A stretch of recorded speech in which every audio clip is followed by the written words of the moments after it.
লোকসভা ভোটের ভরা মরশুমেই বেরোতে পারে মাধ্যমিক ও উচ্চ মাধ্যমিকের ফল। সূত্রের খবর, মে মাসের প্রথম সপ্তাহেই বেরোতে পারে মাধ্যমিক পরীক্ষার ফল। সাধারণত মাধ্যমিক পরীক্ষার 90 দিনের মধ্যে ফল বেরোনোর রেওয়াজ রয়েছে। 12ই মে সেই 90 দিন হচ্ছে। ফলে মে মাসের প্রথম সপ্তাহের মধ্যে মাধ্যমিক পরীক্ষার ফল প্রকাশের সম্ভাবনা জোরালো হচ্ছে। প্রায় একই সময় বেরোতে পারে উচ্চ মাধ্যমিক পরীক্ষার ফলও। সূত্রের খবর, এবার উচ্চ মাধ্যমিকের ফল জানা যাবে পরীক্ষার্থীদের রোল নম্বরের সাহায্যে। সূত্রের খবর, সরকারের কাছে ফল প্রকাশের জন্য প্রস্তাব পাঠানো হয়েছে উচ্চ মাধ্যমিক শিক্ষা সংসদের তরফে। সরকারের অনুমোদন মিললেই ফল প্রকাশের দিন ঘোষণা হবে। সূত্রের খবর, ফল প্রকাশের দিনই মাধ্যমিক পরীক্ষার্থীরা মার্কশিট পাবেন। অন্যদিকে ফল প্রকাশের 2 সপ্তাহের মধ্যে উচ্চ মাধ্যমিক পরীক্ষার্থীরা হাতে মার্কশিট পেতে পারেন। 2রা ফেব্রুয়ারি থেকে শুরু হয়েছিল মাধ্যমিক পরীক্ষা, শেষ হয় 12ই ফেব্রুয়ারি।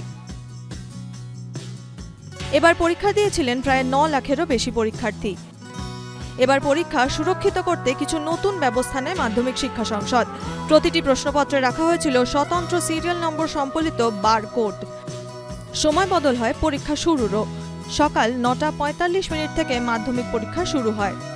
16ই ফেব্রুয়ারি থেকে শুরু হয়েছিল উচ্চ মাধ্যমিক পরীক্ষা, শেষ হয় 29শে ফেব্রুয়ারি। এবার পরীক্ষা দিয়েছিলেন প্রায় 7,90,000 পরীক্ষার্থী। পরীক্ষা নেওয়া হয় মোট 2341টি কেন্দ্রে। এবার পরীক্ষা সুরক্ষিত করতে কিছু নতুন ব্যবস্থা নেয় উচ্চ মাধ্যমিক শিক্ষা সংসদও। প্রতিটি প্রশ্নপত্রে রাখা হয়েছিল স্বতন্ত্র সিরিয়াল নম্বর। সময় বদল হয় পরীক্ষা শুরুরও। সকাল 9:45 থেকে উচ্চ মাধ্যমিক পরীক্ষা শুরু হয়। পরীক্ষার জন্য 3 ঘন্টা 15 মিনিট সময় নির্দিষ্ট ছিল। এদিকে ভোটের আবহে এবং গরমের জন্য গ্রীষ্মকালীন ছুটির সময় এগিয়ে এসেছে রাজ্যের স্কুলগুলিতে। রাজ্যের স্কুলগুলিতে 6 মে থেকে ছুটি পড়ছে। আবার রাজ্যে 7 দফায় ভোট হচ্ছে। সেজন্য এপ্রিল মাসেও কিছুদিন ছুটি থাকছে স্কুলগুলি। মে মাসে একাধিক ভোটের দিনও রয়েছে।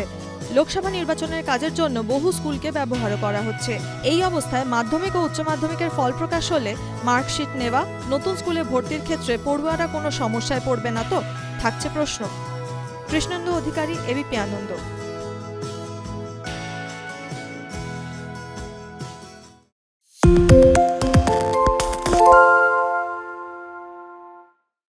সত্য অন্তহীন, সত্যের খোঁজও তাই, সত্য সন্ধানে তাই আমরা অক্লান্ত, অকুতভয়। এবিপি আনন্দ নতুন ভাবনার প্রতীক, যা মনে মুক্ত, তথ্যে যুক্ত এবং যাবতীয় সীমানার বাঁধন থেকে মুক্ত।